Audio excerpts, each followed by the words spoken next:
Brother ನಮಸ್ತೆ. ನಮಸ್ತೆ sir. ನಿಮ್ಮ ಹೆಸರು ಬ್ರದರ್? ನನ್ನ ಹೆಸರು ದರ್ಶನ್ ಅಂತ. ಪರಿಚಯ ಮಾಡ್ಕೊಡಂಗಿಲ್ಲ, ತುಂಬಾ ಜನಕ್ಕೆ ಗೊತ್ತಿರ್ತೀರ ಆಕ್ಚುಲಿ ಹೋರಿ ಹಬ್ಬದಲ್ಲಿ. ನನ್ನ ಫಸ್ಟ್ ಪ್ರಶ್ನೆ ಬ್ರದರ್ ನಿಮಗೆ, ಹೋರಿ ಕಟ್ಟೋದ್ರಲ್ಲಿ ಜಾಸ್ತಿ ಇಂಟ್ರೆಸ್ಟ್ ಇದೆಯಾ, ಹೋರಿ ಹಿಡಿಯೋದ್ರಲ್ಲಿ ಜಾಸ್ತಿ ಇಂಟ್ರೆಸ್ಟ್? ಇಲ್ಲ ಸರ್, ಈಗ ಹೋರಿ ಕಟ್ಟದ್ಮೇಲೆ ಹೋರಿ ಹರಿತಾರೆ. ಈಗ ನಾನು ಒಬ್ಬ ಹೋರಿ ಹರಿಯೋನಾಗಿ ಹೋರಿ ಯಾಕೆ ಕಟ್ಟಿದೆ ಅಂದ್ರೆ ಹೋರಿ ಹರಿದವ್ರ ಕಷ್ಟ ಏನು ಅಂತ ನನಗೂ ಗೊತ್ತಾಗಬೇಕು. ಸೊ ಅದಕ್ಕೋಸ್ಕರ ನಾನು ಹೋರಿ ಕಟ್ಟಿದೆ. ಈಗ ಹೋರಿ ಹರಿದವರು ಹಳ್ಕೊಂತ ಹೋಗ್ತಾರೆ, ಇದ್ ಮಾಡ್ಕೊಂಡು ಹೋಗ್ತಾರೆ. ಈಗ ನನ್ನೋರು ಇನ್ನೊಬ್ರು ಹರಿದಾಗ ನನಗೆ ಅದು ಯಾವ ತರ ಫೀಲ್ ಆಗ್ಬೇಕು, ನನಗೆ ಅರ್ಥ ಆಗ್ಬೇಕು. ಅವತ್ತು ನಾನು ಹೋರಿ ಹಿಡಿಯೋದು ಬಿಡೋಣ ಅಂತ ನಾನು ಡಿಸೈಡ್ ಮಾಡಿದೆ. ಇನ್ನು ಎಷ್ಟು ವರ್ಷ ಹೋರಿಗಳನ್ನ ಹರಿತಾ ಕಟ್ಕೊಂತ ಹೋಗ್ಬೇಕು ಅಂತ ಇದ್ದೀರಾ? ಅಂದ್ರೆ ನಮ್ದೇನ್ ಗೊತ್ತಾ ತಯಾರಿ, ಈಗ ಒಂದ್ ಹೋರಿ ಹರಿದ್ರ ಈಗ ಕಾಂಪಿಟೇಷನ್ ಅಂತ ಬಂದ್ಮೇಲೆ ಅದಕ್ಕಿಂತ ಇನ್ನೊಂದು ಹೋರಿ ತರ್ತೀವಿ. ಆ ತರ ಒಟ್ಟು ನಮಗೆ ಕೊಬ್ಬರಿ ಹೋರಿಯಲ್ಲಿ ಯಾವ್ದು ಧಕ್ಕೆ ಮಾಡಿಲ್ಲ, ಎಲ್ಲ ಟಾಪ್ ಹಬ್ಬ. ಪಿ ಹೋರಿಯಲ್ಲಿ ಸ್ವಲ್ಪ ಕೊರತೆ ಐತೆ. ಫಸ್ಟ್ ಈ ಹೋರಿಗಳಿಗೆ ಬರೋಕ್ಕಿಂತ ಮುಂಚೆ ಜಸ್ಟ್ ನಿಮ್ದೊಂದು ಸಣ್ಣದಾಗಿ ತಗೊಂತೀನಿ. ಯಾಕೆ ಅಂದ್ರೆ ಹೋರಿ ಹಿಡ್ದಾರ್ದೊಬ್ರದ್ ಮಾಡಿ ಅಂತ ನಮ್ಮ ಇದ್ರಲ್ಲಿ ಬರ್ತಾ ಇದೆ. ಅದ್ರಲ್ಲಿ ನಿಮ್ಮ ಹೆಸರು ಕೂಡ ಬಂದಿದೆ, ಇಲ್ಲ ಅಂತ ನಾನು ಹೇಳಲ್ಲ. ಒಂದ್ ಸ್ವಲ್ಪ ಸಣ್ಣದಾಗಿ ಕೊಟ್ಬಿಡೋಣ ಅಂತ ಅದಕ್ಕಷ್ಟೇ. ಯಾವಾಗಿಂದ ಶುರು ಆಯ್ತು ಬ್ರದರ್ ಈ ಹೋರಿ ಹಿಡಿಬೇಕು ಅನ್ನೋದು? ನಾನು ಯಾವಾಗಿಂದ ಶುರು ಮಾಡ್ಕೊಂಡೆ? ರೀಸೆಂಟ್ ಆಗಿ 2 ವರ್ಷ ಆಯ್ತು ಅಷ್ಟೇ. ನಾನು ಹುಟ್ಟಿದ್ದು ಬೆಳೆದಿದ್ದೆಲ್ಲ ಶಿವಮೊಗ್ಗದಲ್ಲೇ. ನಮ್ಮ ಅಪ್ಪ ಅಮ್ಮ ಎಲ್ಲ ಇರೋದು ಇಲ್ಲೇ ಇಂಡಿಹಳ್ಳಿಯಲ್ಲಿ. ನಾನು ಹುಟ್ಟಿದ್ದು ಎಲ್ಲ ಶಿವಮೊಗ್ಗದಲ್ಲೇ, ಅಜ್ಜಿ ಮನೇಲಿ, ಅಲ್ಲೇ ಬೆಳೆದಿದ್ದು. ನನಗೆ ಹೋರಿ ಹಬ್ಬದ ಇಂಟ್ರೆಸ್ಟೇ ಇರ್ಲಿಲ್ಲ. ಈಗ ಎಕ್ಸಾಮ್ ಮುಗಿದ್ಮೇಲೆ ರಜೆ ಬರ್ತತ್ತಲ್ಲ, ಅವಾಗ ಊರಿಗೆ ಹೋಗ್ತಿದ್ದೆ. ನಮ್ಮವು ಬಿಡೋರು ದೀಪಾವಳಿಗೆ ಅದೊಂದು ನೋಡ್ತಾ ಇದ್ದೆ. ನಾನು ಯಾವಾಗ ಸ್ಕೂಲ್ ಬಿಟ್ಟೆ ಅವಾಗಿಂದ ಸ್ಟಾರ್ಟ್ ಆಯ್ತು. ಒಟ್ಟು 2 ವರ್ಷದಿಂದ ಸ್ಟಾರ್ಟ್ ಮಾಡಿದ್ ನಾನು. ಈಗ ಯಾವ್ದೋ ಒಂದು ಹೋರಿ ಬರ್ತಾ ಇರುತ್ತೆ ಬ್ರದರ್, ಸ್ಪೀಡ್ ಆಗಿ ಬರ್ತಿರುತ್ತೆ, ಅಥವಾ ಕೆಲವೊಂದು ಹೋರಿಗಳು ಪಿ ಹೊತ್ಕೊಂಡ್ ಬರ್ತಿರ್ತವೆ, ಕೆಲವೊಂದು ಆಕ್ಷನ್ ಅಲ್ಲಿ ಬರ್ತಿರುತ್ತೆ. ನಮ್ಮಂತ ಸಾಮಾನ್ಯ ಒಂದ್ ನಾರ್ಮಲ್ ಇರೋ ಜನಗಳಾದ್ರೆ ಇನ್ನು ಅಲ್ಲಿ ಬರ್ತಾ ಇದ್ರೆ ಅಲ್ಲೇ ಗೇಟ್ ಹತ್ತುತ್ತಿರ್ತೀವಿ ಅಥವಾ ಏನೋ ಒಂದು ಹತ್ತುತ್ತಿರ್ತೀವಿ. ನೀವು ಹೆಂಗೆ ತಯಾರಿ ಮಾಡ್ಕೋತೀರಾ ಅಂತ ಅದನ್ನೆಲ್ಲ ಹಿಡಿಬೇಕು ಅಂತ? ಒಬ್ಬ ಗಾರೆ ಕೆಲಸ ಮಾಡೋನಿಗೆ ಗೋಡೆ ಹಿಂಗ್ ಕಟ್ಟಿದ್ರೆ ಹಿಂಗೆ ಹೋಗ್ತತೆ ಅಂತ ಅವನಿಗೆ ಗೊತ್ತಿರ್ತತೆ. ಈಗ ನಾವು ಹೋಗಿ ಗಾರೆ ಕೆಲಸ ಮಾಡ್ತೀವಿ, ಗೋಡೆ ಹಿಂಗೆ ಕಟ್ತೀವಿ ಅಂದ್ರೆ ನಮ್ ಕೈಯಲ್ಲಿ ಆಗಲ್ಲ. ಹಂಗೆ ಆ ಓರಿ ಬಂತ, ಆ ಓರಿಗೆ ಹಿಂಗೆ ಓಡಿ ಹಿಂಗೆ ಹತ್ಬೇಕು ಅನ್ನೋದು ನಮ್ ತಲೆಯಲ್ಲಿ ಇರ್ತದೆ. ಸೊ ಅಷ್ಟೇ. ಅದೀಗ ಎಷ್ಟು ರನ್ನಿಂಗ್ ಹಚ್ತೈತೆ, ಈಗ ಜನದ ಡಿಸ್ಟೆನ್ಸ್ ಅಲ್ಲೇ ಗೊತ್ತಾಗುತ್ತೆ ಎಷ್ಟು ರನ್ನಿಂಗ್ ಅಲ್ಲಿ ಯಾವ ಸ್ಪೀಡಲ್ಲಿ ಬರ್ತೈತೆ. ಆ ಸ್ಪೀಡಲ್ಲಿ ನಾನು ಮೂವ್ ತಗೊಂತೀನಿ ಸ್ಪೀಡ್ ಓರಿಗಾದ್ರೆ. ನನ್ನ ಪ್ರಕಾರ ಬ್ರದರ್ ನೀವು ಪಾಸಿಟಿವ್ ಗಿಂತ ನೆಗೆಟಿವ್ ಜಾಸ್ತಿ ನೋಡಿರ್ತೀರಾ. ಪಕ್ಕ ಇದು ಅದ್ ನಿಜ. ಈಗ ನೆಗೆಟಿವ್ ಕೇಳಿದಾಗ ಏನ್ ಅನ್ಸುತ್ತೆ ಬ್ರದರ್? ನನಗೂ ಬೇಜಾರಾಗುತ್ತೆ. ಯಾಕಂದ್ರೆ ಈಗ ಇಷ್ಟು 2 ವರ್ಷ ಆಯ್ತು. 2 ವರ್ಷದಿಂದ ಈಗ ಬೇರೆಯವ್ರು ಹೇಳ್ತಾರೆ ಅದು ಇದು ಮಾಡಿಸ್ಕೊಂಡು ಹಿಡಿತೀಯ ಹಂಗೆ ಹಿಂಗೆ ಅಂತ. ಆ ಥರ ಮಾಡಿಸ್ಕೊಂಡು ಹಿಡಿಯೋದಾಗಿದ್ರೆ ಇಷ್ಟು ದಿವಸ ಬೇಡ ಆಗಿತ್ತು. ಇಷ್ಟು ದಿವಸ ಇರೋಕ್ಕೂ ಬಿಡ್ತಿರ್ಲಿಲ್ಲ ನನಗೆ. ಈ ಹೋರಿ ಹಬ್ಬದ ಫೀಲ್ಡಲ್ಲಿ ಇರೋಕ್ಕೂ ಬಿಡ್ತಿರ್ಲಿಲ್ಲ. ರೀಸೆಂಟಾಗಿ ಮೊನ್ನೆ ಕೈ ಮುರಿತು ನಂದು. ಕೈ ಮುರಿತು ಯಾವುದೋ ಒಂದು ಚಾಲೆಂಜಿಗೋಸ್ಕರ. ಅದೇ ಕೈ ಮುರಿದಿದ್ರಲ್ಲೇ ಹೋರಿ ಹತ್ತದೆ ನಾನು. ಈಗ ಮಾಡಿಸ್ಕೊಂಡು ಹಿಡಿಯೋರಾಗಿದ್ರೆ ಕೈ ಯಾಕೆ ಮುರಿತಿತ್ತು ನಂದು? ನಾನು ಕೇಳೋದು ಆ ಕ್ವಶನ್. ಈಗ ನಂದು ಸ್ಕೂಲಿಂದ ಆದರೂ ರನ್ನಿಂಗ್ ಇತ್ತು. ರನ್ನಿಂಗ್ ಒಂದು ನನಗೆ ಹೆಲ್ಪ್ ಆಯಿತು ಹೋರಿ ಹಿಡಿಯೋದಕ್ಕೋಸ್ಕರ. ಅದರಿಂದ ಅದಕ್ಕೆ ಇದಾಯಿತು. ಒಂದು ಜನಗಳಿಗೆ ಹೇಳಿ ಬ್ರದರ್, ಹೋರಿ ಹಿಡಿತಗಾರರಿಗೆ ಇರಬೇಕಾದ ಲಕ್ಷಣ ಏನು ಬ್ರದರ್ ನಿಮ್ಮ ಪ್ರಕಾರ? ಈಗ ನಾನು ಹೇಳೋದು, ಅವರು ಪಾಸಿಟಿವ್ ಆಗಿ ಥಿಂಕ್ ಮಾಡ್ತಾರಲ್ಲ, ನಾನು ಒಂದು ಹೇಳ್ತೀನಿ. ಈಗ ಅವರು ಹೋರಿಗೆ ಇವತ್ತು ನಾಳೆ ಹಬ್ಬಕ್ಕೆ ಹಾಕ್ತಾರೆ, ಇವತ್ತು ದೇವಸ್ಥಾನಕ್ಕೆ ತಗೊಂಡು ಹೋಗ್ತಾರೆ, ಮತ್ತೆ ಎಲ್ಲೆಲ್ಲೋ ನಿಂಬೆಹಣ್ಣು ಮಾಡಿಸ್ಕೊಬಂದು ಕಟ್ತಾರೆ. ಅವ್ರು ಮಾಡೋದು ಸರಿ. ಈಗ ನಮ್ಮ ವಿಚಾರ ಹೇಳ್ತಾರೆ, ಅವ್ನು ನಿಂಬೆಹಣ್ಣು ಮಾಡಿಸಿ ಹಿಡಿತಾನೆ, ಅದು ಮಾಡಿಸಿ ಹಿಡಿತಾನೆ. ಸರಿ, ಅದ್ರ ಪ್ರಕಾರ ಅವ್ರು ಮಾಡ್ಸೋದು ಸರಿ, ನಾವು ಮಾಡ್ಸೋದು ತಪ್ಪ? ನಾನು ಕೇಳೋದು ಕರೆಕ್ಟ್. ಅವ್ರು ಮಾಡ್ಸೋದು ತಪ್ಪು, ಅವ್ರು ಮಾಡ್ಸೋದು ಸರಿ, ನಾವು ಮಾಡ್ಸೋದು ತಪ್ಪ ಅಂತ ನಾನು ಕೇಳೋದು. ಎಲ್ಲ ಹೋರಿಯರಿಗೆ ಕೇಳೋದು ಅಷ್ಟೇ. ಯಾಕಂದ್ರೆ ನಾನು ಇದುವರೆಗೂ ನಮ್ಮ ಮನೇಲಿರೋ ದೇವರಿಗೂ ಕೈ ಮುಗಿಯಲ್ಲ ನಾನು. ಹೋರಿ ವಿಚಾರ, ನಾವು ಹೋರಿ ಕಟ್ಟಿದೀವಿ. ಈಗ ಎಲ್ಲದು ನಮ್ದೇ ಸಾಮ್ರಾಜ್ಯ. ಅದರಲ್ಲಿ ನಮ್ಮ ಮನೇಲಿ ಒಂದು 3 ಇದಾವೆ. ಈಗ ಅವನ ಹಬ್ಬಕ್ಕೆ ಎಲ್ಲೇ ಹಾಕ್ಬೇಕಾದ್ರೆ ನಾನು ಮಖ ತೊಗೊಂಡು ಸ್ನಾನ ಮಾಡ್ಕೊಂಡು ದೇವ್ರ ಮಖ ನೋಡಿ ಪೂಜೆ ಮಾಡಿ ಆಮೇಲೆ ಎತ್ತೇ ಇರ್ತೀನಿ ಯಾವಾಗಾದ್ರೂ ಅಷ್ಟೇ. ಅದೇ ನಾನು ಎದ್ದೋಗ್ಬೇಕಾರೆ ಆಳ್ಮಕ್ಕದಲ್ಲೇ ಹೋಗಿ ಒಂದೊಂದ್ಸತಿ. ಯಾಕಂದ್ರೆ ಈ ನಮ್ಮ ಗ್ರೂಪಲ್ಲಿ ಹೋರಿ ಹಾಕೊಂಡು ಹೋದ್ವಿ ಅಂದ್ರೆ ಹಂಗೆ ನೈಟೇ ಹೋಗೋದು ನಾವು. ಯಾಕಂದ್ರೆ ಯಾವುದೇ ಒಂದು ಹೋರಿ ಹಾಕ್ಲಿ ನೈಟ್ ಹೋಗ್ತೀವಿ ನಾವು. ಹಬ್ಬಕ್ಕಂತ ಹೋದ್ವಿ ಅಂದ್ರೆ ಬೆಳಗ್ಗೆ ಹೋಗ್ತೀವಿ ನಾವು. ಆ ಥರ ಎಷ್ಟು ಹೋರಿ ಹಿಡಿದಿರ್ಬೋದು ಬರೋದು? ಲೆಕ್ಕ ಇಲ್ಲ ಒಟ್ಟು. ಅಂದ್ರೆ ಹೋದ ವರ್ಷ ಲೈಟ್ ಆಗಿ ಹೆಸರಾಗಿತ್ತು. ಅಂದ್ರೆ ಹೋದ ವರ್ಷನೇ ಹೈಯೆಸ್ಟ್ ಹೋರಿ ಹಿಡಿದಿದ್ದು. ಅಂದ್ರೆ ಇನ್ನೊಂದು ಪ್ರಶ್ನೆ ಕೇಳ್ತೀನಿ, ಇದು ಜಸ್ಟ್ ನೆಗೆಟಿವ್ ಆಗಿ ತಗೊಂಬೇಡಿ, ನಾನು ಅದನ್ನ ಕೇಳ್ತಿರೋದು. ಕೆಲವೊಬ್ರು ಹೇಳ್ತಾರೆ ಬ್ರದರ್ ಬುಕ್ ಮಾಡಿಸ್ಕೊಂಡು ಹಿಡಿತಿದ್ದಾರೆ ಅಂತ. ಈಗ ನಿಮ್ಮ ಪ್ರಕಾರ ಬುಕ್ ಮಾಡಿಸ್ಕೊಂಡು ಹಿಡಿಯೋದು ಸರಿನಾ ಅಥವಾ ನೀವು? ನಾನು ಅದನ್ನು ಕೇಳ್ಬಿಡ್ತೇನೆ, ಯಾಕೆಂದ್ರೆ ನಾನು ಓಪನ್ ಆಗಿ ಕೇಳ್ಬಿಡ್ತೀನಿ ಆ ಕ್ವಶನ್.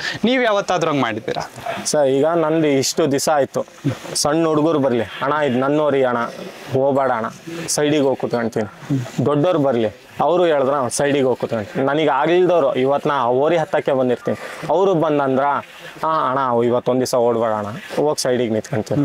ಯಾಕಂದ್ರೆ ನಾನು ಆ ಓರಿ ಹತ್ತೋದ್ರೆ ನನ್ನ ಹೆಸರಾಗ್ತತೆ, ನಾ ಆ ಓರಿ ಹತ್ತಕ್ಕೆ ನಿಂತಿರ್ತೀನಿ, ಅವ್ರು ಬಂದು ಹೇಳಿದ ತಕ್ಷಣ ನಾನು ಸೈಡಿಗೆ ಹೋಗಿ ಕೂತ್ಕೊಂತೀನಿ. ಯಾಕಂದ್ರೆ ಅವ್ರು ಬಂದು ಒಂದು ಮಾತಂದ್ರು, ಈಗ ನಾನು ಹತ್ತದೆ ಅಂದ್ರೆ ಅಲ್ಲಿ ನಂದು ಬೆಲೆ ಇರಲ್ಲ, ಅದೊಂದು ಕಾರಣಕ್ಕೋಸ್ಕರ ನಾ ಹಂಗತ್ತಲ್ಲ. ನನಗೂ ಸುಮಾರು ಜನ ಹೇಳ್ತಾರೆ ದುಡ್ಡಿನ ವಿಚಾರ, ಇದುವರೆಗೂ ನಮ್ಮ ಹುಡುಗರಿಗಾದ್ರೂ ಅಷ್ಟೇ ನಾನು ಯಾವ ದುಡ್ಡಿನ ವಿಚಾರನೂ ತೆಗಿಬೇಡ್ರಿ ಅಂತ ಹೇಳೋದು. ಈಗ ನಿಯತ್ತಿಂದ ಹೋರಿ ಹಬ್ಬ ಮಾಡ್ತಿದೀವಿ, ನಿಯತ್ತಿಂದನೇ ಮಾಡೋಣ. ಹೋರಿ ಹಿಡಿತಿದ್ದೀರಾ ಬ್ರದರ್, ನಿಮ್ಮ ಜೀವದ ಹಂಗನ್ ತೋರ್ದು ಹೋರಿ ಹಿಡಿತಿದ್ದೀರಾ, ಏನಾಗುತ್ತೋ ಗೊತ್ತಿಲ್ಲ, ಹಿಡ್ದವ್ರಿಗೆ ಏನಾಗುತ್ತೆ ನಮ್ಮ ಹೋರಿ ಹಿಡಿದ್ಬಿಟ್ಟ ಅಂತ ಒಂದು ಇದು ಕೆಟ್ಟ ಹೆಸರು ಬೇರೆ ಸಿಗುತ್ತೆ. ಯಾರಾದ್ರೂ ಇದುವರೆಗೂ ಆತರ ಹೋರಿ ಹಿಡಿದ್ಮೇಲೆ ನಿಮಗೆ ಪರ್ಟಿಕ್ಯುಲರ್ ಆಗಿ ಹೊಡೆಯೋದು ಅಥವಾ ಹೆದರ್ಸೋದು ಮಾಡಿದಾರ? ಮಾಡಿದಾರೆ ಸರ್, ಮಾಡಿಲ್ಲ ಅಂತಲ್ಲ, ಎಲ್ಲರೂ ಮಾಡಿದ್ದಾರೆ. ಅಂದ್ರೆ ಏನ್ ಗೊತ್ತಾ ಸರ್, ಈಗ ನಾನು ಹೋರಿ ಕಟ್ಟಿದ್ದೀನಿ, ನಮ್ಮ ಹುಡುಗ ಎಲ್ಲ ಹೇಳಿ ಹೇಳಿ ನಾನು ಹೋರಿ ಕಟ್ಟಿದ್ದೀನಿ, ಈಗ ನಮ್ಮ ಅಣ್ಣವರು ಹೋರಿ ಕಟ್ಟಿದ್ದಾರೆ, ಅವರು ಹೋರಿ ಕಟ್ಟಿದ್ಮೇಲೆ ಈಗ ನಮ್ಮ ಸಾಮ್ರಾಜ್ಯದಲ್ಲಿ ಯಾರೇ ಹೋರಿ ಹಿಡೀಲಿ ಅವ್ರಿಗೆ ಬೈಬೇಡ್ರಿ ಹೊಡಿಬೇಡ್ರಿ ಅಂತ ನಾನು ಹೇಳ್ತೀನಿ, ನಮ್ಮ ಅಣ್ಣನೂ ಹೇಳ್ತಾರೆ. ಯಾಕಂದ್ರೆ ನನ್ನ ತರಾನೇ ಅವರು ಜೀವದ ಮೇಲೆ ಆಸೆ ಬಿಟ್ಟು ಹೋರಿ ಹಿಡಿದಿರ್ತಾರೆ. ಈಗ ಅವರಿಗೂ ಅವ್ರ ಮನೇಲಿ ಒಬ್ಬರೇ ಇರ್ತಾರೋ ಏನೋ, ಅವ್ರು ನಂಬ್ಕೊಂಡು ಸುಮಾರು ಜನ ಇರ್ತಾರೆ. ಹಂಗಾಗಿ ಅವ್ನ ಜೀವ ಬಿಟ್ಟು ಈಗ ನಾಳೆ ದಿವಸ ಅವ್ನು ಬಿದ್ನಪ್ಪ, ನಮ್ಮ ಹೋರಿನೇ ಅವನಿಗೆ ಹೋಗಿತ್ತು, ಅದನ್ನ 10 ಸತಿ ಹಾಕೊಂಡು ನಾವು ಇದು ಮಾಡ್ತೀವಿ. ಅದೇ ಅವ್ನು ಹೋರಿ ಹತ್ತದ ಅಂತೇಳಿ ಅವನ ಹತ್ರ ಜಗಳ ಮಾಡೋದ್ರಿಂದ ಏನು ಪ್ರಯೋಜನ ಇಲ್ಲ. ಸೊ ಅದಕ್ಕೋಸ್ಕರ ಈಗ ಯಾರೇ ಆಗಲಿ, ಈಗ ಹೋರಿ ನಾವು ಇಲ್ಲಪ್ಪ ನಮ್ಮ ಹೋರಿ ಹಿಡಿದವರಿಗೆ ಜಗಳ ಮಾಡ್ತೀವಿ ಹಿಂಗೆ ಇದು ಮಾಡ್ತೀನಿ ಅಂದವರು ಮೈಕಲ್ಲಿ ಅನೌನ್ಸ್ ಮಾಡಿಸ್ಬಿಡ್ಬೇಕು, ನಮ್ಮ ಹೋರಿ ಹಿಡಿಬೇಡ್ರಪ್ಪ, ನಮ್ಮ ಹೋರಿ ಹಿಡಿದವ್ರಿಗೆ ಹೊಡಿತೀವಿ ಹಿಂಗೆ ಅನೌನ್ಸ್ ಮಾಡಿಸ್ಕೊಂಡು ಅವ್ರು ಬಿಡ್ಕೋಬೇಕು. ಇಲ್ಲಾಂದ್ರೆ ಮನೇಲಿ ಕಟ್ಕೊಂಡು ಹುಲ್ಲು ಹಾಕೋಬೇಕು, ಶೋಕಿಗೆ ಮೇಯಿಸ್ತಾರೆ ಅಂತಾರಲ್ಲ ಹಂಗೆ ಹುಲ್ಲು ಹಾಕೊಂಡು ಮೇಯಿಸ್ಬೇಕು. ಈಗ ಯಾಕಂದ್ರೆ ಹೋರಿ ಬಿಡೋದೇ ಹಿಡಿಯೋದೇ ಬಿಡೋಕ್ಕೆ.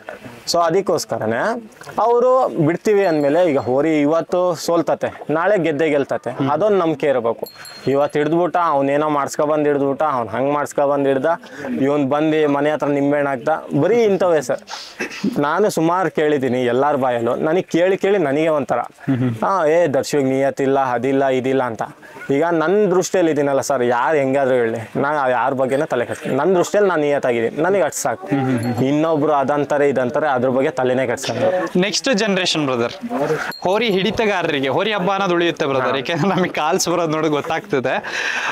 ನೆಕ್ಸ್ಟ್ ಜನರೇಷನ್ಗೆ ಹೋರಿ ಹಿಡಿಯೋರ್ಗೆ, ಯಾಕೆಂದ್ರೆ ಹೋರಿ ಹಿಡಿಯೋದ್ರಲ್ಲಿ ನೀವು ಈಗ ಒಂದು ಹೆಸರಲ್ಲಿ ಇದೀರಾ, ಇಲ್ಲ ಅಂತ ನಾನು ಹೇಳ್ತಿಲ್ಲ, ಆ ಉದ್ದೇಶಕ್ಕೆ ನೀವೇನ್ ಹೇಳ್ತೀರಾ ಅನ್ನೋದು ಮ್ಯಾಟ್ರ್ ಆಗುತ್ತೆ ಅನ್ನೋ ಒಂದು ಉದ್ದೇಶಕ್ಕೆ. ನೆಕ್ಸ್ಟ್ ಹೋರಿ ಹಿಡಿಯಕ್ ಬರೋರಿಗೆ ಅಂದ್ರೆ ಹೋರಿ ಹಿಡಿಯೋರಿ, ಈಗ ನಮ್ದು ಒಂಥರ ಚಟ ಅಂತಾರಲ್ಲ, ಸೊ ಆ ತರ ಅಡಿಟ್ ಆಗ್ಬಿಟ್ಟಿದೀವಿ ಹೋರಿ ಹಿಡಿಯೋದಕ್ಕೆ. ಅಂದ್ರೆ ಎಷ್ಟು ಹುಷಾರಿರ್ತೀವೋ ಅಷ್ಟು, ಯಾಕಂದ್ರೆ ನಾನು ಇರೋನು ಒಬ್ಬನೇ ಮಗ. ಈಗ ನಾವು ಅಪ್ಪ ನಾವು ಅಮ್ಮಂಗೂ ಚೂರು ವಯಸ್ಸಾಗ್ತಾ ಬಂತು, ಅವ್ರಿಗೆ ವಯಸ್ಸಾದ್ಮೇಲೆ ನಾನೇ ನಮ್ಮ ಮನೆಗಿನ್ನೆ ಎಲ್ಲ ನೋಡ್ಕೊಳ್ಬೇಕು, ನಾನೇ ಆಸ್ತಿ ಜಮೀನು ಎಲ್ಲ ಇದೆ. ಬಟ್ ಈ ಹೋರಿ ಹಬ್ಬ ಒಂದು ಇದಕ್ಕೆ ಕೇಳಿದ್ಬಿಟ್ಟು ಅದ್ರ ಬಗ್ಗೆನೇ ಇಂಟ್ರೆಸ್ಟ್ ಹತ್ಬಿಡ್ತು. ಈಗ ಬಿಡ್ಬೇಕು ಅಂದ್ರೂ ಬಿಡಕ್ಕಾಗ್ತಿಲ್ಲ. ಈಗ ನಮ್ಮ ಮನೇಲಿ ಏನಂದೆ, ಹೋರಿ ಕಟ್ತೀನಿ ಬಿಡ್ತೀನಿ, ಹೋರಿ ಕಟ್ತೀನಿ ಅವಾಗ ಬಿಡ್ತೀನಿ ಅಂದೆ. ಹೋರಿ ಕಟ್ಟಿದ್ಮೇಲೆ ಇನ್ನೂ ಕ್ರೇಜ್ ಬರ್ತಿದೆ, ಬಿಡಕ್ ಮನ್ಸಾಗ್ತಿಲ್ಲ. ಸೊ ಅದಕ್ಕೋಸ್ಕರನೇ ಹಿಡಿಯಕ್ ಬೇಡ ಅನ್ನಲ್ಲ, ಒಟ್ಟು ಅವ್ರ ಜೀವಕ್ಕೆ ಹುಷಾರಿ. ಈಗ ಅಂಥವ್ ಹೋರಿ ಇನ್ನೂ 10 ಹೋರಿ ಹಿಡಿಯೋದು ಅವ್ರ ಜೀವ ಇತ್ತು ಅಂದ್ರೆ, ಇಲ್ಲ ಅಂಥವೇ ಹೋರಿ ಕಟ್ಟೋದು 100 ಹೋರಿ ಕಟ್ಟುವುದು ಜೀವ ಇತ್ತು ಅಂದ್ರೆ. ಅದಕ್ಕೆ ಒಟ್ಟು ಜೀವ ಐತಲ್ಲ, ಈಗ ದುಡ್ಡು ಕೊಟ್ರೆ ಸಿಗೋದಲ್ಲ, ಎಲ್ಲದ್ರಲ್ಲೂ ಹುಷಾರಿ ನೋಡ್ಕೊಂತ ಹಿಡಿಬೇಕು. ರಿಸ್ಕ್ ತಗೊಳಕ್ ಹೋಗ್ಬಾರ್ದು. ನಾ ಹೇಳೋದು, ನಾನಾದ್ರೂ ಅಷ್ಟೇ. ಈಗ ರನ್ನಿಂಗ್ ಮಾಡಿದೆ, ಯಾವುದೇ ಸ್ಪೀಡ್ ಅವ್ರಿಗೆ ರನ್ನಿಂಗ್ ಮಾಡಿದೆ ಅನ್ಕೊಳ್ಳಿ, ಯಾರಾದ್ರೂ ಒಬ್ರು ಅಡ್ಡ ಬಂದ್ರೆ ನಾನು ಸೈಡಿಗೆ ಸರ್ಕೊಡ್ತೀನಿ. ಮಿಸ್ ಕ್ಯಾಚ್ ಆಗಿ ಹೋರಿ ಕಾಲಡಿಗೆ ಹೋದೆ, ಇಲ್ಲಾಂದ್ರೆ ಹೋರಿ ಎದುರುಗಡೆನೆ ಆದೆ. ಸೊ ಅದಕ್ಕೋಸ್ಕರನೇ ಸೀದಾ ಸೈಡಿಗೆ ಸರ್ಕೊಡ್ತೀನಿ. ಯಾಕಂದ್ರೆ ಮನೇಲಿ ಈಗ ಹಬ್ಬಕ್ಕೆ ಅಂತ ಹೋಗಿರ್ತೀವಿ, ಈಗ ಮತ್ತೆ ನಾವು ವಾಪಸ್ ಬರ್ತೀವೋ ಇಲ್ಲೋ ನಮಗೆ ಗೊತ್ತಿರಲ್ಲ. ಆದ್ರೆ ಮನೆಯವರು ನನ್ನ ಮಗ ಇವಾಗ ಬರ್ತಾನೆ ಅವಾಗ ಬರ್ತಾನೆ ಅಂತ ಕಾಯ್ತಾನೆ ಇರ್ತಾರೆ. ಅವನಿಗೆ ಬರೀ ಸ್ವಲ್ಪ ಹೊಡ್ತಾ ಬಿದ್ದಿತ್ತೆ ಅಂದ್ರೆ ಮನೆಯವ್ರು ತುಂಬಾ ಅಳ್ತಾರೆ. ಯಾಕಂದ್ರೆ ನನ್ನ ಕೈ ಮುರಿದಾಗ ಅದು ನೋಡಿ ಅನ್ಭವಿಸ್ಬಿಟ್ಟಿದ್ದೀನಿ. ಸೊ ಅದಕ್ಕೋಸ್ಕರ ನಾನು ಈ ಸತಿ ಕಮ್ಮಿ ಮಾಡೋಣ ಅನ್ಕೊಂತೀನಿ. ಅಂದ್ರೆ ಈಗ ಹೋರಿಯರ್ಸು ಕೇಳ್ಬೇಕಲ್ಲ, ಈಗ ಒಂದ್ಸತಿ ಹಿಡ್ದವು ನೆಕ್ಸ್ಟ್ ನಾನು ಹೋರಿ ಹಾಕ್ತೀನಿ ನೀನು ಹಿಡಿ ನೋಡೋಣ ಅಂತ ಅದು ಇದು ಫೋನ್ ಬರ್ತಾ. ಆ ಕಾಲದಿಂದ ನಾ ಇತ್ಲಾಗ ಬಿಡಕ್ಕೂ ಮನ್ಸಾಗ್ತಿಲ್ಲ, ನಾನೇ ಬಿಡೋಣ ಅನ್ಕೊಂಡ್ರು ಅವ್ರು ಬಿಡಕ್ ಬಿಡ್ತಿಲ್ಲ. ಸೊ ಹಂಗಾಗ್ತಿದೆ. ಈಗ ಒಂದು ಹೋರಿ ಹಿಡ್ದಿರ್ತೀರ ಬ್ರದರ್, ಆ ಹೋರಿನ ಮತ್ತೆ ಹತ್ಬೇಕು ಅಂತ ಅನ್ಸುತ್ತಾ ಅನ್ಸಲ್ವ? ನನ್ನ ಕುತೂಹಲ ಕೇಳ್ತಿರೋದು. ಆ ಹೋರಿನ ಮತ್ತು ಒಂದು ಹೋರಿ ಹರಿದಿದ್ದು ಹೋರಿ ಮತ್ತೆ ಹತ್ಬೇಕು ಅಂದ್ರೆ ಆಗಲ್ಲ, ಯಾಕಂದ್ರೆ ಅನ್ಸೋದು ಇಲ್ಲ. ಈಗ ಇನ್ನೊಬ್ರು ಹೇಳ್ಬೋದು, ಇಲ್ಲ ಅವನೇ ಚಾಲೆಂಜ್ ಹಾಕ್ಬೋದು. ಈಗ ಆ ಹೋರಿ ಐತಲ್ಲ, ಒಂದ್ ಹಬ್ಬದಲ್ಲಿ ಒಂಥರ ಹಬ್ಬ ಮಾಡ್ಬೇಕು. ಯಾಕಂದ್ರೆ ಆ ಕಡೆ ಅದಕ್ಕೆ ಸೆಟ್ ಆಯ್ತು ಅಂದ್ರೆ ಆಕ್ಷನ್ ಮಾಡುವುದು, ಸ್ಪೀಡು ಮಾಡುವುದು, ಇಲ್ಲ ನಿಧಾನಕ್ಕೂ ಬರ್ಬೋದು. ಅದು ಒಂದೊಂದು ಅಖಾಡದಲ್ಲಿ ಒಂದೊಂದು ಥರ ಬರ್ತಾವೆ. ಯಾಕಂದ್ರೆ ಎತ್ತಿನ ವಿಚಾರ ಐತಲ್ಲ, ಈಗ ನಾವೇ ಆಗಲಿ ಒಂದು ಅಖಾಡದಲ್ಲಿ ನಮಗೆ ಚೆನ್ನಾಗಾಗುತ್ತೆ, ಸಾಲಿಡ್ ಹತ್ತುತ್ತೀವಿ. ಒಂದೊಂದು ಅಖಾಡದಲ್ಲಿ ನಮಗೆ ಏನಾಗುತ್ತೋ ಗೊತ್ತಿಲ್ಲ, ಒಂದು ಹತ್ತಕ್ಕಾಗಲ್ಲ. ಹಂಗೆ ಒಂದು ಅಖಾಡದಲ್ಲಿ ಒಂದು ಹೋರಿ ಹಿಡಿದಿರ್ತೀವಿ, ನೆಕ್ಸ್ಟ್ ಆ ಹೋರಿನ ಇನ್ನೊಂದು ಅಖಾಡದಲ್ಲಿ ಹಿಡಿತೀನಿ ಅನ್ನೋದು ಸುಳ್ಳು. ನನ್ನ ಲೆಕ್ಕಾಚಾರ. ಒಂದು ಅಖಾಡದಲ್ಲಿ ಎಷ್ಟು ಹೋರಿ ಹತ್ತಿರ್ಬೋದು ಮ್ಯಾಕ್ಸಿಮಮ್ ಅಂದ್ರೆ? ನೀವು ಮ್ಯಾಕ್ಸಿಮಮ್ ಅಂದ್ರೆ ಇದು ತಾವರೆಕೊಪ್ಪ ಈ ವರ್ಷ 32 ಹೋರಿ ಲಾಸ್ಟ್ ಅಷ್ಟೇ. 32 ಹೋರಿ ಒಂದಿನದಲ್ಲಿ? ಹಾ, ಅಂದ್ರೆ ಒಂದು ತಾಸಿಗೆ 14 ಹೋರಿ ಹರಿದಿದ್ದೆ. ಬರೀ ಒಂದು ತಾಸಿಗೆ 14 ಹೋರಿ. ಒಂದು ತಾಸಿಗೆ 14 ಹೋರಿ. ಅವತ್ತು ಹೇಳೋದಲ್ಲ, ನನಗೂ ಖುಷಿಯಾಗಿತ್ತು. ಯಾಕಂದ್ರೆ ಕಮಿಟಿಯರ್ ಇಂದನೂ ಖುಷಿಯಾಗಿ ಡ್ಯಾನ್ಸ್ ಮಾಡ್ಕೊಂಡು ಬರೋರು. ಅದನ್ನ ನೋಡಿ ನನಗೂ ಖುಷಿ ಆಗೋದು. ಹಿಂಗಿಂದ ಹೋರಿ ಹತ್ಕೊಂಡು ಹೋದೆ ಅಂದ್ರೆ ಆ ಕಡೆಯಿಂದನೂ ಓಡ್ ಬರ್ತಿದ್ದೆ, ಈ ಕಡೆಯಿಂದನೂ ಹತ್ಕೊಂಡು ಹೋಗ್ತಿದ್ದೆ. ಲಾಸ್ಟಿಗೆ ಪ್ರೈಸಿಗೆ ಬಿದ್ದೋ ಅಷ್ಟು ಹತ್ತಿದ್ದೆ. ಇತ್ಲ ಮೈಕ್ನವರಾದ್ರೂ ಅಷ್ಟೇ, ನಾನ್ ಬರೋ ತನಕನೂ ಹೋರಿ ಬಿಡಿಸ್ತಿರ್ಲಿಲ್ಲ. ನಿಮಗೆ ಪರ್ಟಿಕ್ಯುಲರ್ ಆಗಿ ಈ ಕ್ವಶನ್ ಪಾಸಿಟಿವ್ ಆಗಿ ಯೂಸ್ ಮಾಡ್ಕೊಳ್ಳಿ ಅಂತ ನಾನು ವಿಡಿಯೋ ನೋಡ್ತಿರೋರ್ಗು ಹೇಳೋದು. ಪರ್ಟಿಕ್ಯುಲರ್ ಆಗಿ ನಿಮಗೆ ಯಾವ ಹೋರಿ ತುಂಬಾ ಇಷ್ಟ ಆಗಿರ್ಬೋದು ಬ್ರದರ್? ನಾನು ಯಾವ ಹೋರಿ ಕಷ್ಟ ಆಗುತ್ತೆ ಅಂತ ಕೇಳಲ್ಲ, ಯಾಕೆ ಅಂದ್ರೆ ನಾಳೆ ಅದನ್ನ ಟ್ರೋಲ್ ಮಾಡೋರು ಬಹಳ ಜನ ಆಗ್ಬಿಡ್ತಾರೆ. ಆ ಉದ್ದೇಶ. ನಾನು ನಿಮಗೆ ಇಲ್ಲಿ ಸಂದರ್ಶನ ಮಾಡಿ ನಿಮಗೆ ಕೆಟ್ಟ ಹೆಸರು ಮಾಡಕ್ ನನಗೆ ಇದಿಲ್ಲ. ಯಾವ್ದೋ ಒಂದು ಹೋರಿ ತುಂಬಾ ಚೆನ್ನಾಗಿ ಬರುತ್ತೆ ಅಂತ ಅಂದ್ರೆ MDR ಸಾಮ್ರಾಜ್ಯ ಹೊರತುಪಡಿಸಿ ಯಾವ್ದು ಬರ್ಬೋದು? ಅಂದ್ರೆ ನಮ್ದು ಯಜಮಾನ, ನಾವು ಸಣ್ಣ ವಯಸ್ಸಿಂದನೂ ನಾ ಹಬ್ಬ ಅಂತ ನೋಡ್ದಾಗ್ಲಿಂದನೂ ನಂದಿರೋದು 1 to 1 ಚಿನ್ನಾಟದ ಚಲುವ. ಅದು ಆದ್ಮೇಲೆ ಹನುಮನ್ ಕೊಪ್ಪು ಡಾನ್. ಇವೆರಡು ಅಂದ್ರೆ ಭಾರಿ ಇಷ್ಟ. ಈಗ ಹನುಮನ್ ಕೊಪ್ಪು ಡಾನು ಅಷ್ಟೇ, ಅವರು ನನ್ನ ಮೇಲೆ ಒಂದು ಅಭಿಮಾನ, ನಾನು ಅವ್ರು ನನ್ನ ಹೊರಿ ಅನ್ನೋ ತರನೇ ಇದು ಮಾಡ್ಬಿಟ್ಟಿದ್ದಾರೆ. ಅವ್ರು ಯಾರು ನೋಡಿದ್ರು ನಿಮ್ದಾದ ಎತ್ತು ನಿಮ್ದಾಯ್ತು, ಯಾರ ಬಾಯಲ್ಲಿ ನೋಡಿದ್ರು ಅದೇ ನಂದೇ ಅಪ್ಪ. ಯಾಕಂದ್ರೆ ಅವ್ರಾದ್ರೂ ಅಷ್ಟೇ. ಈಗ ಅಲ್ಲಿ ಮನೆಗೆ ಹೋದೆ ಅಂದ್ರೆ ಮಾವ ನಾ ಎತ್ತಿಡ್ಕೋಬೇಕು, ಆಚೆ ಹಿಡ್ಕೊಡು, ಹಂಗೆ ಹಿಡ್ಕೊ ಬಂದು ಕೊಡ್ತಾರೆ. ಯಾಕಂದ್ರೆ ನನ್ನ ಮೇಲೆ ಒಂದು ಅಭಿಮಾನ ಅವರಿಗೆ, ನನಗೆ ಆ ಹೋರಿ ಮೇಲೆ ಒಂದು ಅಭಿಮಾನ. ಈಗ ಮತ್ತೆ ಚಿನ್ನಾಟ ಚಲುವಾಗಿರೋದು, ನಾನು ಅವಾಗಿಂದ ಹೋರಿ ಹಬ್ಬ ಹಿಡಿಯಕ್ಕಿಂತ ಮುಂಚೆಯಿಂದನೂ ನನಗೆ ಅದೊಂದು ಆಸೆ. ಚಿನ್ನಾಟ ಚಲೋ ಜೊತೆ ಫೋಟೋ ಹೊಡ್ಸ್ಕೋಬೇಕು, ಅದ್ರ ಹಬ್ಬ ಇನ್ನೂ ನೋಡ್ಬೇಕು ಅಂತ. ಅದ್ರ ಹಬ್ಬ ಅವಾಗಿಂದ ನಾ ಅದ್ರ ಫ್ಯಾನ್, ಬಿಗ್ಗೆಸ್ಟ್ ಫ್ಯಾನ್ ಅಂದ್ರೆ ಚಿನ್ನಾಟ ಚಲೋ. ಅದಾದ್ಮೇಲೆ ಅಂತ ಬಂದಿದ್ದು ಅಂದ್ರೆ ಹನುಮನ್ ಕೊಪ್ಪ. ಈಗ ಸಾಕ್ತಿದಾರಲ್ಲ ಬ್ರದರ್, ಲಾಸ್ಟ್ ಪ್ರಶ್ನೆ ಇದು, ಸಾಕು ಅನ್ಸುತ್ತೆ. ಕಟ್ತಿದ್ದಾರೆ ಅಥವಾ ಸಾಕ್ತಿದ್ದಾರೆ, ಈ ವರ್ಷ ಇನ್ನೂ ಎಷ್ಟೋ ಹೋರಿಗಳು ಇಳಿತಿದಾವೆ. ಅವರು ಯಾವ ಆಧಾರದ ಮೇಲೆ ಹೋರಿ ಕಟ್ಟಬೇಕು, ಯಾವ ಆಧಾರದ ಮೇಲೆ ಹೋರಿ ಹಾಕಬೇಕು, ಯಾವ ಆಧಾರದ ಮೇಲೆ ಹೋರಿ ಹಿಡಿತಗಾರರಿಗೆ ಬೈಬೇಕು, ಹೊಗಳಬೇಕು? ಅಂದ್ರೆ ಇವಾಗ ಏನ್ ಗೊತ್ತಾ ಸರ್, ನಾನು ಹೋರಿ ಕಟ್ದೆ. ಈಗ ನಾನು ಕಟ್ದೆ ಅಂದರೆ ನನ್ನ ಹೋರಿ ಮೇಲೆ ನಂಬಿಕೆ ಐತೆ, ನನ್ನ ಹೋರಿ ಅಖಾಡದಲ್ಲಿ ತಡ ಆಯ್ತತೆ ಅನ್ನೋ ನನಗೆ ನಂಬಿಕೆ ಇತ್ತು ಅಂದರೆ ನಾನು ಹಬ್ಬಕ್ಕೆ ಹಾಕ್ತೀನಿ. ಈಗ ಇಲ್ಲಪ್ಪ ನನಗೆ ಅರ್ಧ ಬರ್ಧ ಮನ್ಸಿತ್ತು, ಏನಾಗ್ತತೋ ಏನೋ ಒಂದೊಂದು ಸತಿ ಹಬ್ಬ ಟಾಪ್ ಮಾಡೋದು, ಇಲ್ಲ ಹಿಡಿಬೋದು.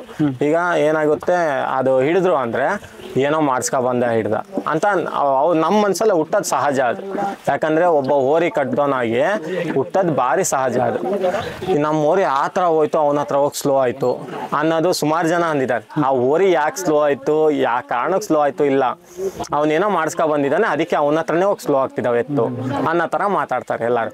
ಈಗ ಒಂದು ಹೋರಿ ಹೋಗಿರ್ತತೆ, ಏನೋ ಆಗಿ ಕಾಲ್ಜಾರ್ ಬಿದ್ದಿರ್ತತೆ, ಏನೋ ಎತ್ತು ಹೊಡ್ತಾ ಬಿದ್ದಿರ್ತತೆ. ನಾವು ಅದೇ ಆಸೆ ಮಾಡಕ್ ಹೋದ್ರೆ ಮತ್ತು ಹೋರಿ ಬಿಡ್ತೀವಿ. ಪ್ರೈಸಿಗೋಸ್ಕರ ಆಸೆಗೆ ಕಾಂಪಿಟೇಷನ್ ಮತ್ತೊಂದಿರೋದು, ಇವತ್ತಿಲ್ಲ ನಾಳೆ ಕೊಡುವುದು. ನಮ್ಮ ಎತ್ತು ಚೆನ್ನಾಗಿತ್ತು ಅಂದ್ರೆ ಇವತ್ತಿಲ್ಲ ಅಂದ್ರೆ ನಾಳೆ ಕೊಡುವುದು. ಕಾಂಪಿಟೇಷನ್ ಕೊಡೋಕ್ಕೋಸ್ಕರ ಕೊಟ್ಟು ಎತ್ತನೆಲ್ಲ ಹೆಸರು ಹಾಳು ಮಾಡ್ಕೊಂಡಾರ. ಎಂತೆಂಥ ಟಾಪ್ ಹೋರಿ ಆದ್ರೂ ಈಗ ಬಿದ್ದಿರ್ಲಿ, ಅದಕ್ಕೇನೋ ಒಂದು ಹೊಡ್ತಾ ಬಿದ್ದಿರ್ಲಿ, ಬಟ್ ಕಾಂಪಿಟೇಷನ್ ಅನ್ನೋ ಒಂದು ವಿಚಾರಕ್ಕೋಸ್ಕರ ಎತ್ತನೇ ಹಾಳು ಮಾಡ್ಕೊಂಡಿದ್ದಾರೆ. ಎತ್ತಿನ ಹೆಸರು ಹಾಳು ಮಾಡ್ಕೊಂಡು, ಇಷ್ಟು ವರ್ಷ ಮಾಡ್ಕೊ ಬಂದಿದ್ದ ಹೆಸರು ಒಂದೇ ಕ್ಷಣದಲ್ಲಿ ಹಾಳು ಮಾಡ್ಕೊಂಡಿದ್ದಾರೆ. ಸೊ ಅದೊಂದು ಹೇಳ್ತೀನಿ. ಬಟ್ ಮೇಯ್ಸೋದ್ರ ವಿಚಾರದಲ್ಲಿ ಈಗ ಎಲ್ಲರೂ ಮೇಯಿಸ್ತಾರೆ. ಈಗ ಬೇರೆಯವ್ರ ಹತ್ರ ನಾವೀಗ ಎತ್ತು ಬಿಟ್ಟಿರ್ತೀವಿ, ಬೇರೆಯವ್ರ ಹತ್ರ ಅವರಾದ್ರೂ ಅಷ್ಟೇ. ನಾನು ಹೇಳೋದು ಹೆಂಗೆ ಗೊತ್ತಾ, ನಮ್ಮದು ಅಂತ ಮೇಯಿಸ್ತೀವಲ್ಲ, ಈಗ ನಾನೇ ಕೊಡ್ಸೀನಿ ಬೇರೆಯವರಿಗೆ, ಅವ್ರದ್ದು ಅಂತ ಮೇಯಿಸ್ತಾರೆ ಐತಲ್ಲ, ಆ ಎತ್ತಿಗೆ ಒಂದು ಪ್ರೀತಿ ಕೊಡೋಕ್ಕಾಗತ್ತೆ, ಮತ್ತು ಆ ಎತ್ತು ಹಾಗೆ ತಯಾರಾಗುತ್ತೆ. ಯಾಕೆ